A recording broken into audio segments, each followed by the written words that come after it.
You are now listening to theGrio's Black Podcast Network, Black Culture Amplified. Hello. We're back, of course, right? We're always here, right? You check your feed. But today we want to pivot away from denouncing and disparaging and demonizing racists. Today we're going to, embrace them. We're going to give them some validity and verify their arguments. And that's why I want to welcome you to theGrio Daily, the only podcast that dares ask the question, maybe the racists are right. Yeah, so, there's so many racist, anti-Black, white supremacist arguments that, they're hard to dissect sometimes, right?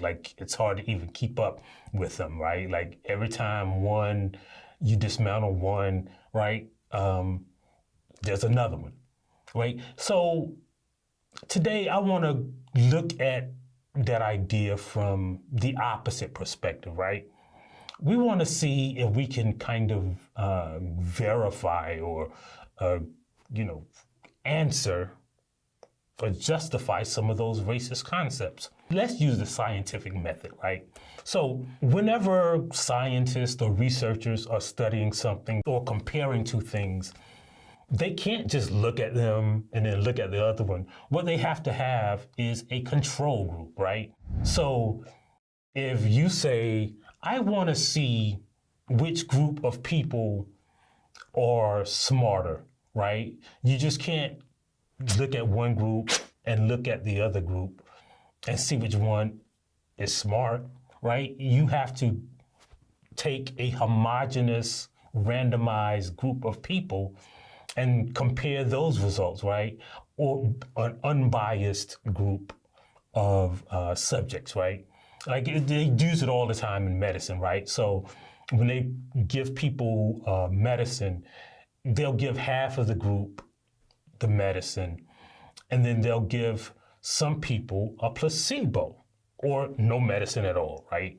And then they'll see how the people who took the medicine progress versus the people who didn't or the people who took the placebo. It's called a control group. I'm sure you've heard of it. Well, I want to do the same thing with racism, right? I think we should we could solve all of the racist arguments if we did a control group or controlled study of racism. Now, how would we do that? Well, let's take, the idea, the most racist idea that Black people are less intelligent than white people. I don't object to that. As a matter of fact, I'd love to see if that is true. Now, to see if that is true, well, the first thing we would have to do is to see if white people benefited from the way the education system is constructed. And now the only way to do that is we'd have to put Black people in an education system that benefited them more than it benefits white people. You just can't measure the results. Now, you got to give Black people the same advantages that white people have. And if you put Black people in an education system that teaches Black children in a way that benefits them, right? You teach them history through the lens of Blackness.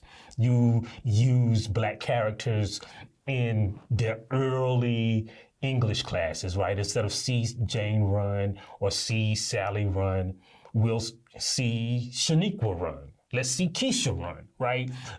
Instead of teaching them math according to the way that white people have been taught, right? Two birds are on a wire. You shoot one bird off. How many do you have? Nah, let's use, instead of the white-centric version, let's use an Afrocentric or a Black-centric version of education. Now, what we're going to have to do if we're really doing this controlled study to see if white children achieve more because of the education system or because of their innate intelligence, we're going to have to give white people the same disadvantages that black people have.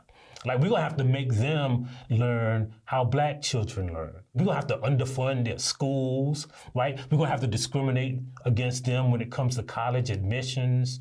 We're gonna have to write the curriculum and the tests in like African American vernacular English so that black children will understand it and white people will ask, like, what does that mean? We'll have to gerrymander or reconfigure the SATs and standardized tests to not just reflect socioeconomic advantages, but black advantages. Like, maybe like there'll be a rhythm part of the SAT, right? You will get extra points if you use a washcloth, something like that, right? Because that's what we'll have to do if we want to equalize this education system. Or take another racist trope, right? Like, let's take the racist trope that black people are more likely to be criminals. Well, I say it might be true. But just to make sure, what we should do is we should patrol white neighborhoods more heavily. I mean, of course, police are going to have to brutalize and kill more white people. I'm sorry, but I'm talking about just science, bro. Like, we're going to have to do it just for the advancement of science. It's actual data from the Bureau of Justice Statistics that shows that judges sentence white people to shorter sentences than black people who have the same criminal background and committed the same crime. So we're going to have to flip that on its head and just start treating black people better in the criminal justice system. We're going to have to give them shorter jail sentences, give them parole sooner. I'm sorry, but this is science. I mean, we know that white people use drugs at higher rates than black people. They start using them at earlier ages. So we're going to have to arrest white people at 3 times the rate of black people. Well, not really at 3 times the rate because they use more drugs. So, I say about 4 times the rate.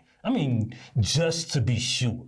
So we're going to have to put white people in situations that evoke violence, right? We're going to have to impoverish them because, children who are in poverty are more likely to commit acts of violence. Oh, we're going to have to break up their homes. We're going to have to put them in single-parent homes. We're going to have to discriminate against them in the education system.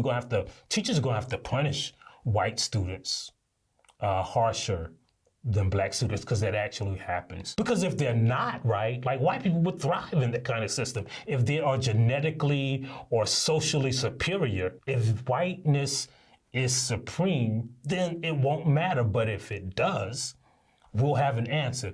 And the answer will be that maybe we live in a racist country. Maybe the criminal justice system is skewed toward whiteness. Maybe the education system is beneficial to white kids and anti-black. Maybe all of the economic systems, the financial industry, because we're going to have to give white people bad credit scores. Maybe that's just skewed towards whiteness. I'd like to know. And the only way we could know is through science. That's why we have to conduct this experiment, and that's why we have to watch this podcast. We have to subscribe. You got to tell a friend about it because we need a movement to do these scientific tests. And that's why you have to download that app. And that's why we always leave you with a black saying. And today's black saying is, I'm not a reverse racist. I'm just a scientist. We'll see you next time on theGrio Daily.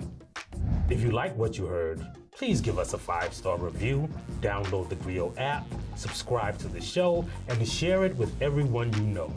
Please email all questions, suggestions, and compliments to podcast@thegrio.com.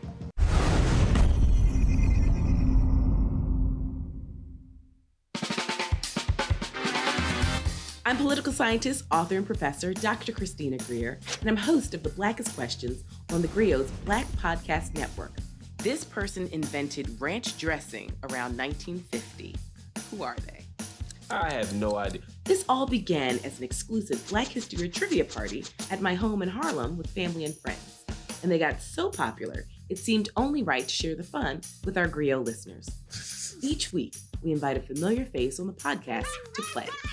What was the name of the person who was an enslaved chief cook for George Washington and later ran away to freedom? In 1868, this university was the first in the country to open a medical school that welcomed medical students of all races, genders, and social classes.